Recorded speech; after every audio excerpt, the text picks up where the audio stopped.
قل هل يستوي الذين يعلمون والذين لا يعلمون إنما يتذكر أولو الألباب.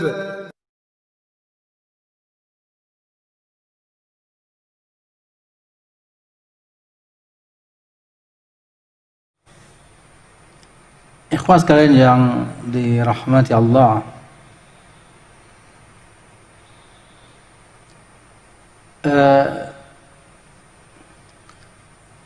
di antara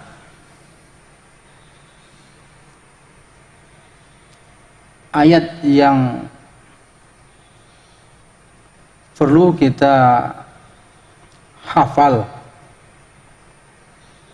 dan juga perlu kita fahami maknanya di dalam masalah dosa-dosa ini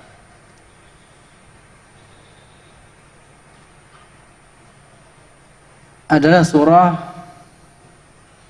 yang ayat yang terakhir daripada surah Al-Baqarah. Allah Subhanahu wa taala menjelaskan,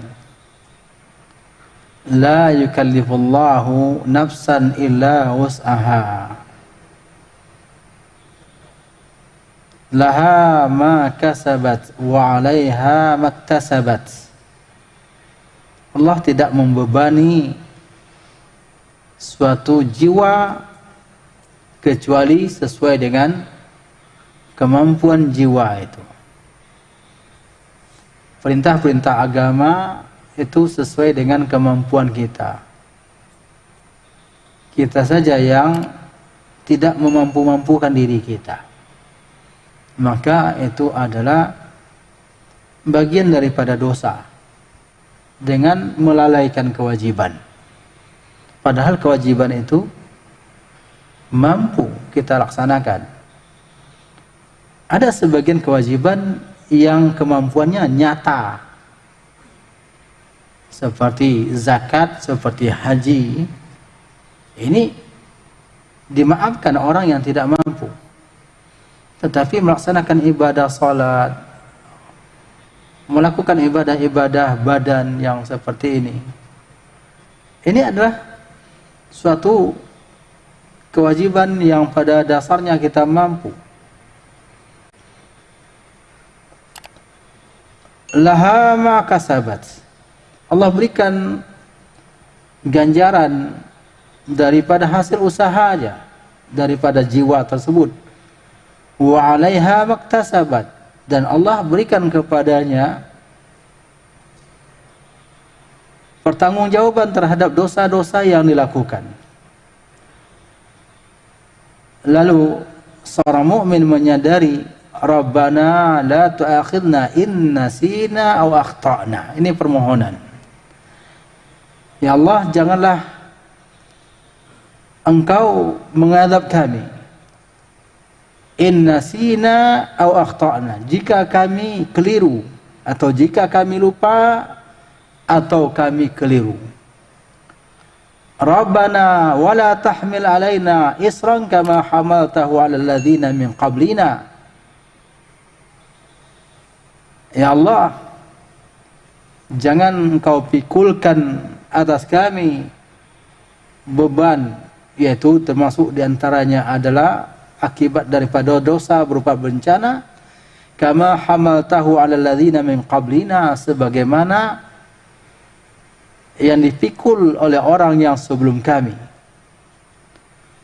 Wala tuhammilna ma la taqata lana bih. Ya Allah, jangan bebani kami dengan apa yang kami tidak mampu. Wa'fu anna waghfir lana warhamna. Berikanlah kepada kami maaf, ampunan. Waghfir lana, berikanlah kepada kami ampunan, warhamna, dan kasihilah kami. Warhamna anta maulana, engkaulah maula kami, penolong kami. Fansurna 'alal qaumil kafirin, maka tolonglah kami daripada kaum-kaum yang kafir. Kaum muslimin yang dirahmati Allah, di dalam doa-doa salat banyak doa minta ampunan. Tetapi kita yakin bahwa apabila kita melakukan kesalahan ataupun kelalaian, itu kita tidak melaksanakan ibadah itu padahal kita mempunyai potensi. Kita kuat. Dan alhamdulillah orang yang menyadari. Alhamdulillah, ini adalah rahmat daripada Allah Subhanahu wa taala ketika Allah berikan kesadaran. Rahmat daripada Allah Subhanahu wa taala.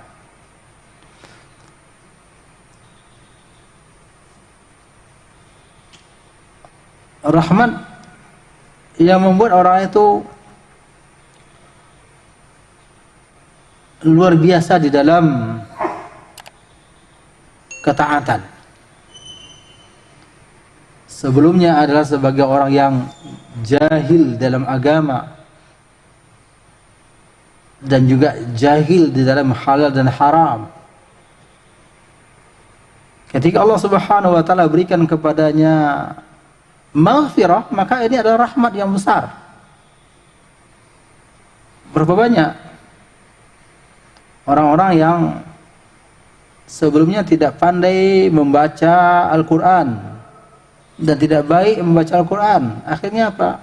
Allah bukakan jalan untuk bisa membaca Al-Quran dengan baik. Itu rahmat dan ampunan dari Allah Subhanahu wa taala.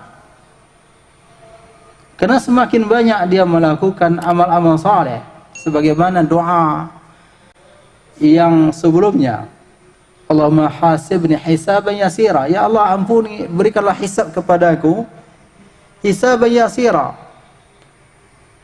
Itu perhitungan amal yang ringan, yang mudah.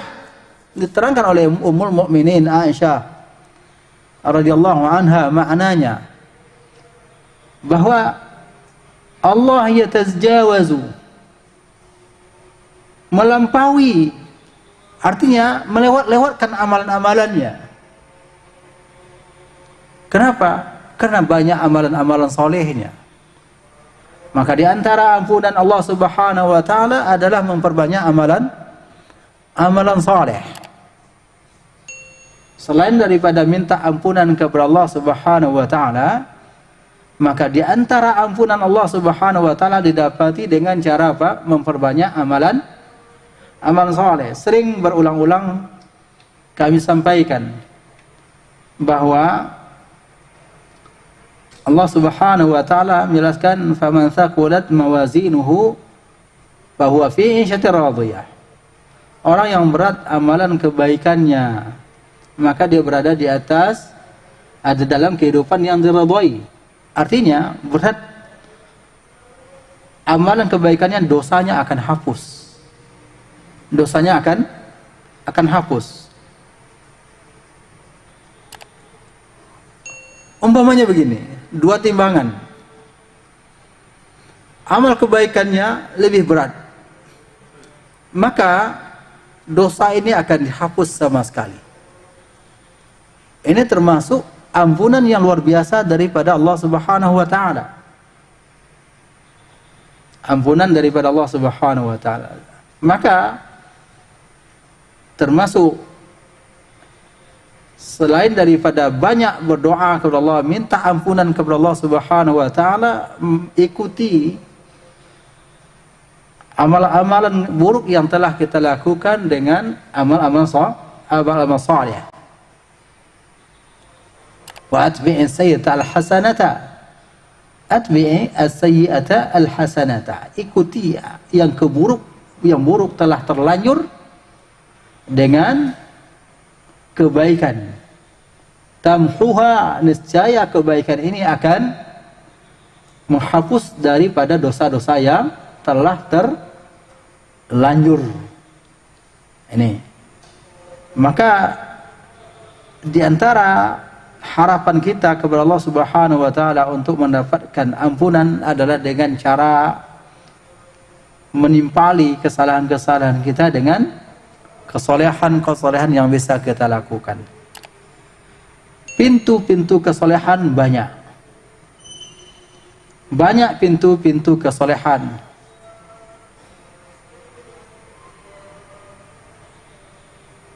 Zikir adalah pintu kesolehan yang mudah. Tetapi Rasulullah SAW katakan thaqil. Ya khafif, timbangannya besar, akan tetapi kenyataannya thaqil bagi diri kita, berat bagi diri kita, kecuali apabila kita tetap melatih diri kita. Makanya Rasulullah SAW sebagaimana dikatakan oleh Ummuna Aisyah, yadhkurullah fi kulli hini, selalu berzikir kepada Allah dalam setiap waktunya. Sampai-sampai tidurnya Rasulullah SAW tidak terlepas daripada zikir kepada Allah Subhanahu wa taala. Matanya tidur tetapi hatinya tetap berzikir kepada Allah Subhanahu wa taala. Ini antara yang bisa kita latih, kebaikan-kebaikan yang tidak ada hitungan waktunya, tidak ada terbatas waktunya, adalah zikir kepada Allah Subhanahu wa taala yang bisa kita latih diri kita. Bukan berarti yang berbicara adalah orang yang paling banyak berzikir kepada Allah, namun kita semuanya berlatih. Berlatih. Kenapa? Karena di antara zikir-zikir kepada Allah Subhanahu wa taala tersebut ada mukaffirat adzunub, menghapus dosa-dosa kita. Termasuk la ilaha illallah wahdahu la syarikalah lahul mulku wal hamdu yuhyi wa yumiit wa huwa ala kulli syai'in qadir. Ini termasuk perbanyak. Atau la ilaha illallah wahdahu la syarikalah lahul mulku wal hamdu wa huwa ala kulli syai'in qadir. Memperbanyak ini termasuk adalah kapanpun kita baca. Tidak hanya pada waktu pagi, tidak hanya pada waktu sore. Di antaranya adalah sayyidul istighfar. Pengakuan kita, Allahumma anta rabbi la ilaha illa anta khalaqtani wa ana abduka wa ana ala ahdika wa alika mastata'. A'udzu bika min syarri ma sana'tu wa abu'u laka bi ni'matika 'alayya wa abu'u dzambi faghfir li fa innahu la yaghfiru dzunuba illa anta. Baca. Kapanpun kita baca, insyaallah akan mendapat mengampunkan dosa-dosa kita. Sejauh mana kita ingat kepada Allah Subhanahu wa taala, maka sejauh itu kita akan mendapatkan penjagaan Allah. Maka di antara cara mendapatkan penjagaan Allah Subhanahu wa taala adalah banyak zikrullah, banyak zikir kepada Allah Subhanahu wa taala, baik itu zikir lisan ataupun zikir pemahaman hati. Maksud zikir pemahaman hati adalah mengenal mana yang halal, mana yang haram, mana yang terlarang, mana ya jalan yang diridhai dan mana jalan yang dimurkai oleh Allah Subhanahu wa taala. Maka kita ketahui itu. Lalu ketika kita ingin berbuat, hati kita telah mempunyai penghalang untuk melakukan perbuatan-perbuatan haram tersebut. Kaum muslimin yang dirahmati Allah, sampai di sini kajian kita, dan insyaallah nanti akan disebarkan doa ini untuk bisa dihafal. Wa sallallahu ala nabiyyina Muhammadin wa ala alihi wa sahbihi walhamdulillahi rabbil alamin. Assalamualaikum warahmatullahi wabarakatuh.